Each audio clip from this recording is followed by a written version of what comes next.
Magandang araw mga kagabay. Ngayon po ay January 11, 2026, araw po ng linggo. At ngayon po ay kapistahan ng pagbibinyag sa ating Panginoon. Ako po si Father Marvin at ang ating ebanghelyo ay hango sa ebanghelyo ni San Mateo, chapter 3, verse 13 to 17.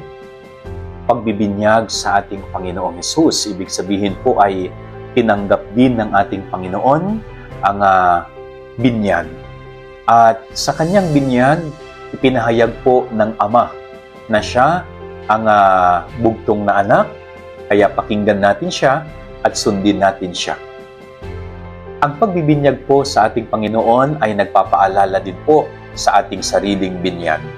Nung tayo po ay bininyagan, tayo ay inampon ng Diyos bilang kanyang tunay na anak. At kinikilala na natin siya bilang ating Ama. At kung tayo po ay anak ng Diyos, sana nakikita ang imahe ng Diyos sa ating buhay. No?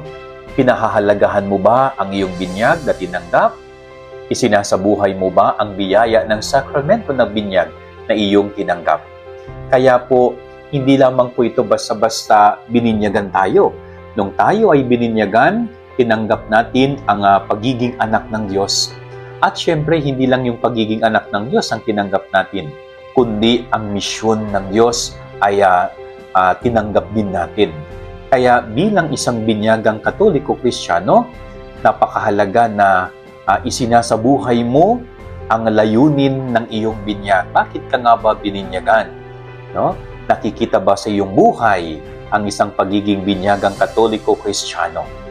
No, isabuhay ang ating binyag, sikapin na sundin ang kalooban ng Diyos at sikapin maging bahagi ng misyon ng Diyos dito sa lupa.